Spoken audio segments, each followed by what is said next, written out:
speaker is Kathryn Feldman. Kit Feldman's an award-winning freelance writer who writes for publications including the Pennsylvania Gazette, Princeton Alumni Weekly, Dartmouth Alumni Magazine, Kenyon College Alumni Bulletin, Haverford College Alumni, as well as Family Business Magazine, Inside Magazine, and Family Business Advisor newsletter. She's the author of 4 books for Heritage Publishers, with 2 currently in press, and in 2006 was awarded a contract to write the authorized biography of Barbaro, which to date has not sold. A graduate of Princeton University, she now has an MLA from Penn. Kit will be speaking to us about her capstone, Something About Barbaro, The Making of a Hero, which was read by Anne Green and James Serpell. Thank you. Kit.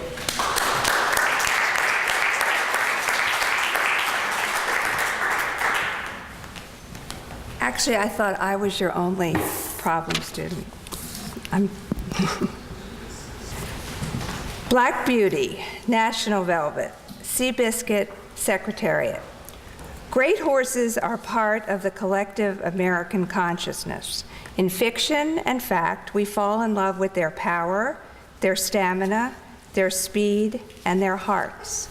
And more than anything, we love to watch them run. Which is why, on the first Saturday in May, we are transfixed by the sight of one horse emerging from the pack of also-rans and winning the Kentucky Derby. For the next 2 weeks, even those who don't know a filly from a foul ball wonder, will this be the year? After all, it's been 30 years since Affirmed won the Triple Crown.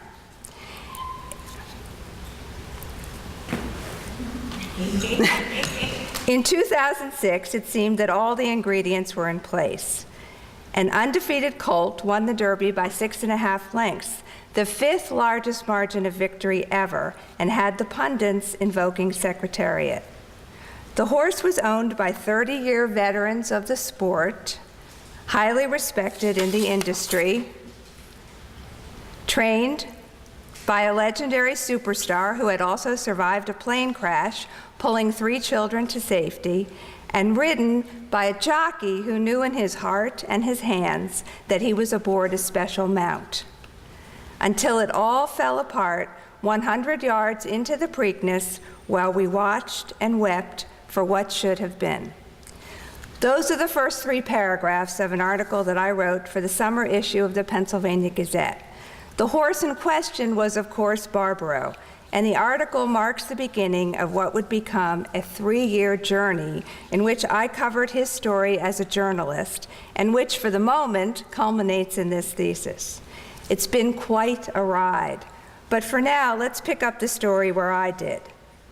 Animals generally have 2 responses to fearful situations: fight or flight. A horse is all about flight.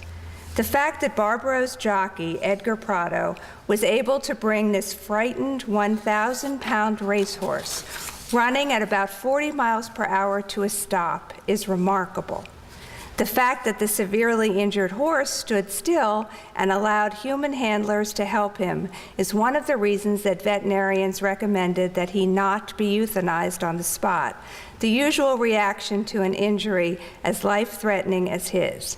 Instead, Barbaro was loaded onto an equine ambulance and rushed to Penn's George D. Widener Hospital for Large Animals at New Bolton Center in Kennett Square, Pennsylvania. What happened next can only be described as a journalist's dream. Hundreds of fans camped out in the parking lot of New Bolton Center. Hundreds more affixed posters onto the fence that lined the entrance. Others drove by to leave flowers, candles, and religious medals. Media vans set up satellite locations. It was the lead story on all the newscasts as the world held its breath to see if Barbaro could survive. 2 days later, this photo of Barbaro being lifted out of the recovery pool in which he woke from surgery made the front pages of most major newspapers. We all learned that Barbaro had 27 screws inserted in his shattered cannon, sesamoid, and long pastern bones of his right hind leg. His surgeon, Dean Richardson, gave his patient's odds of survival at 50-50. Barbaro spent 8 months recuperating at New Bolton Center, during which time his story rarely strayed far from the headlines. The vet school set up an electronic message board on which fans could send the recuperating horse messages. By January 29, 2009, the site had received 60,000. Barbaro made all the daily morning shows, was the third most Googled sports story in 2006, and attracted legions of fans who communicated to each other via a website. One of the biggest obstacles to recuperating horses is their physiology, which, put simply, functions best when the horse moves. A horse that cannot stand and distribute its weight evenly over all 4 legs is at risk for developing laminitis, a painful and often fatal infection of the hoof wall. Barbaro developed this condition twice, once in mid-July and then again in January 2007 when he was euthanized. His death generated front-page coverage in USA Today, the New York Times, the Philadelphia Inquirer, and of course the Daily Racing Form. A Google search on January 30th, the day after his death, produced 2,392 articles. David Switzer, executive director of the Kentucky Thoroughbred Association, said simply, "This horse was a hero."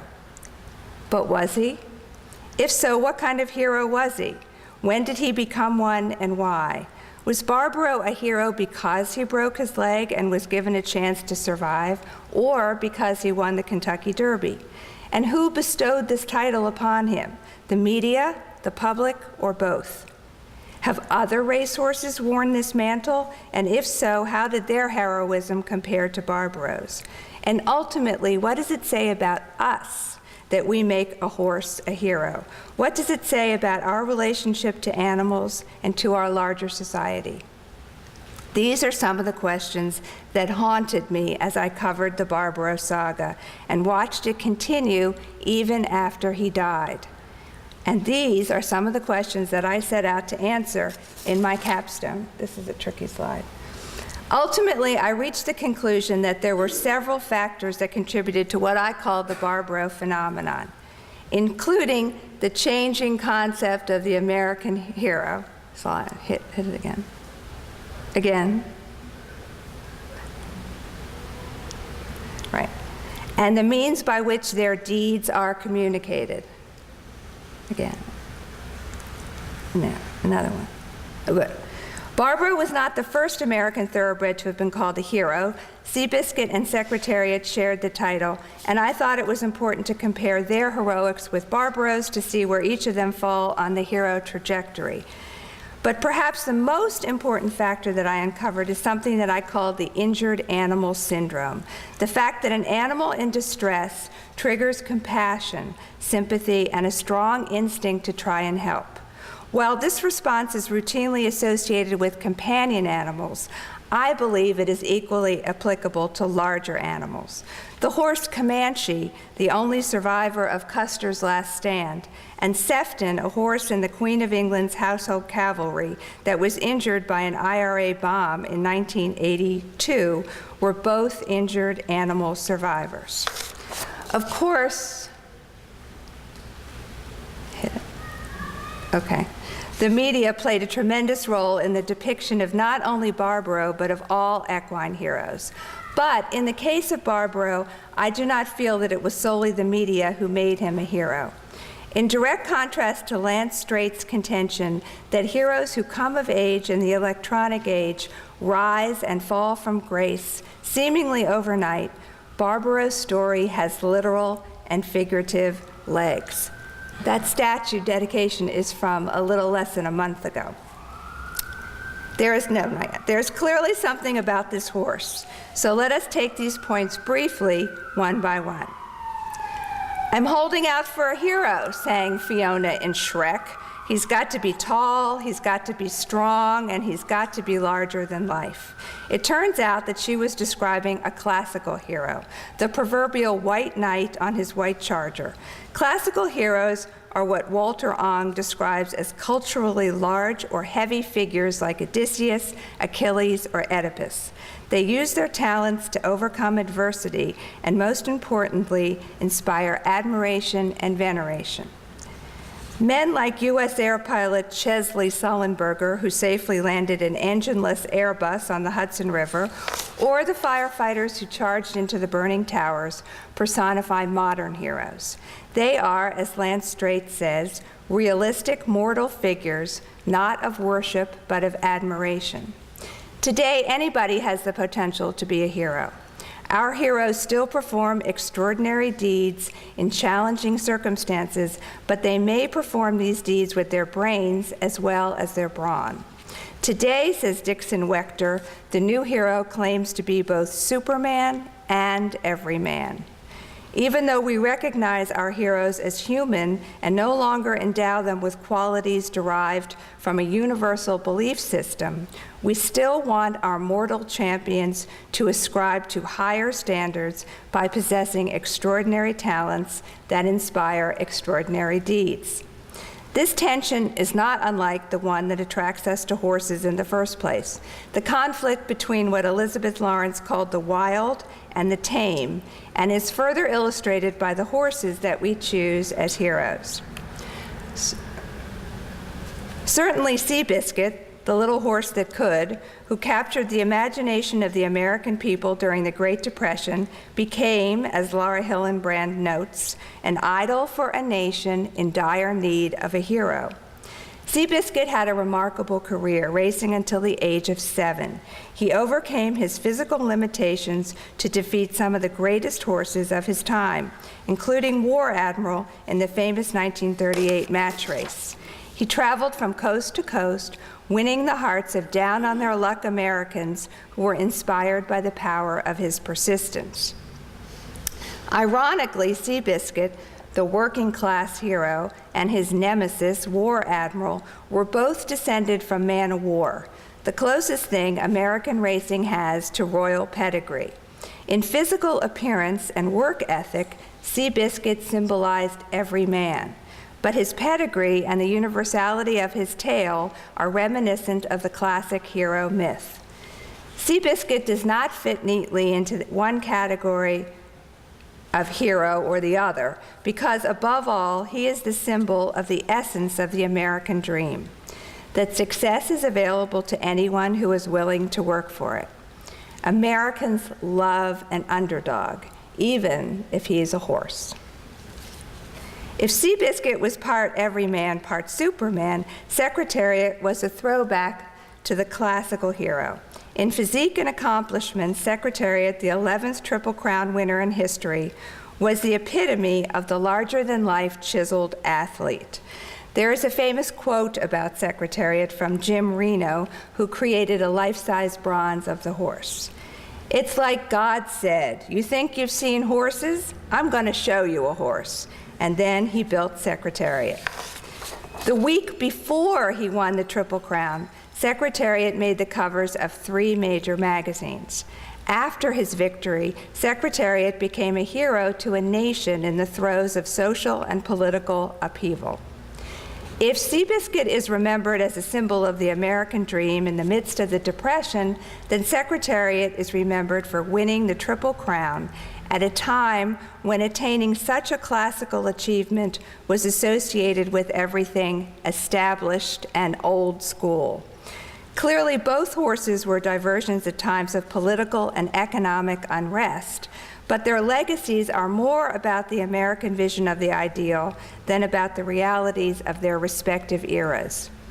Even in the darkest of times, Americans championed the flawed Seabiscuit and the perfect Secretariat as flip sides of the same hero. Seabiscuit and Secretariat are more true to the concept of the duality inherent in our nature-culture debate than they are to the linear Superman, everyman progression.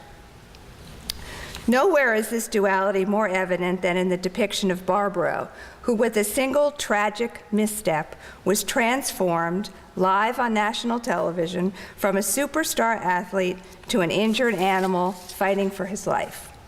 Barbaro became a new type of modern hero, combining some of the traits of the classic hero with some of those belonging to the contemporary hero.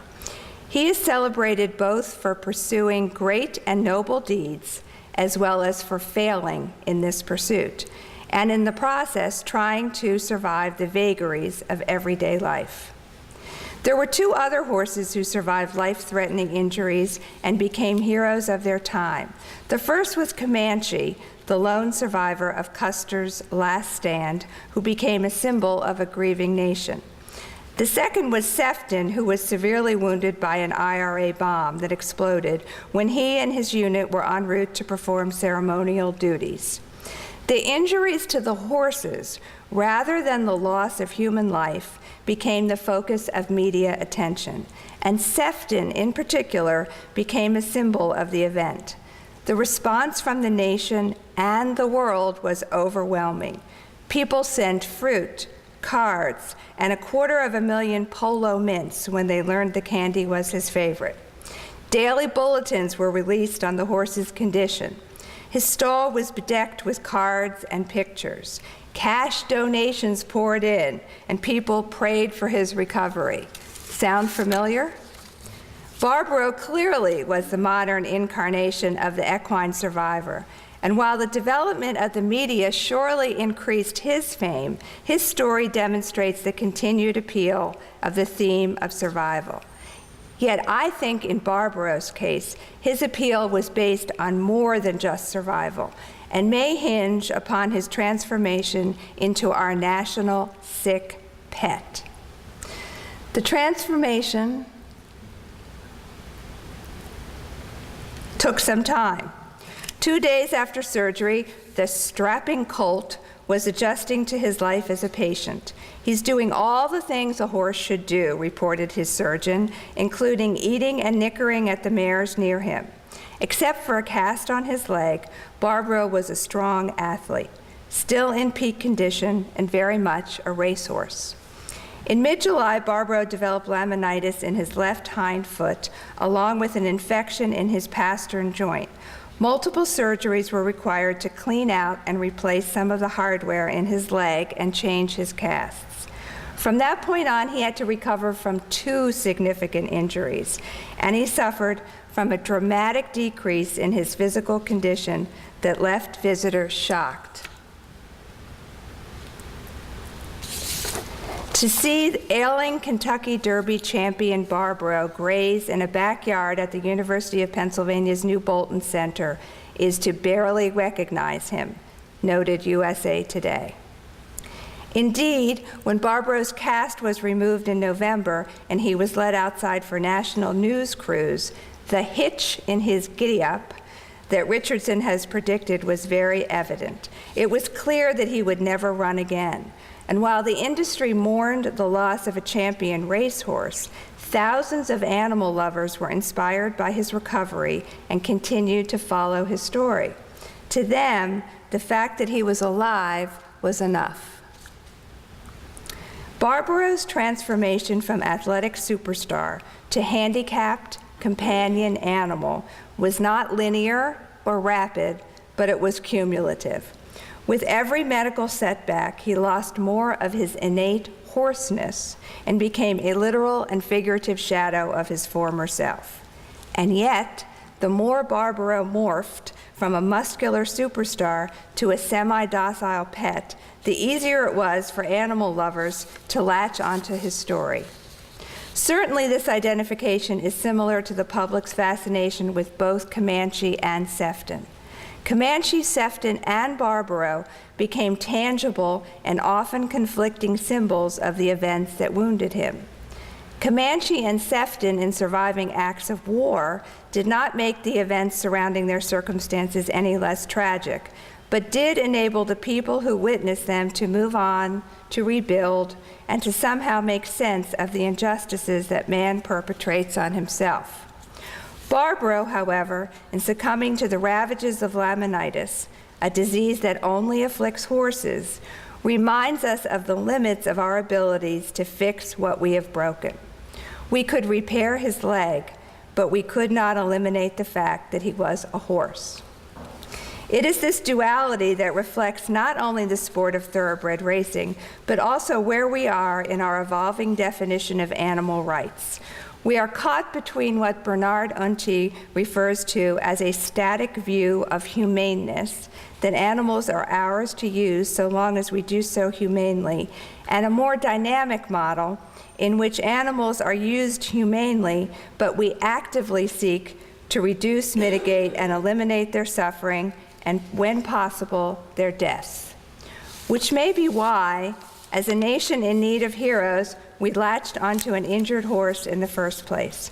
Barbaro, a consummate athlete, both injured and almost saved by the forces that tamed him, represents that middling ground between Superman and everyman, where heroes are born and where they also die. His appeal was based on the same combination of factors as those of his predecessors: his abilities, his accomplishments, the era in which he lived, and the way in which he achieved his fame, with one additional twist. Barbaro succumbed to the injuries that ended his racing career. He may have been a throwback to Secretariat's physical prowess and Seabiscuit's determination, but the storyline was his own. Barbaro was a hero both because he tried to survive and because he didn't. Did that make him a modern, tragic hero? Maybe. But it also made him a new kind of hero that combined the classical hero's perfection with the modern hero's flaws. Because he did not triumph over adversity, he became a symbol of both our conflicted attitude toward the living beings with which we share our planet, as well as our own sense of precarious existence in a postmodern world.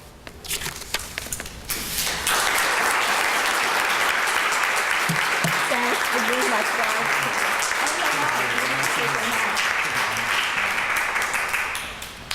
Does anybody have any questions for Kit?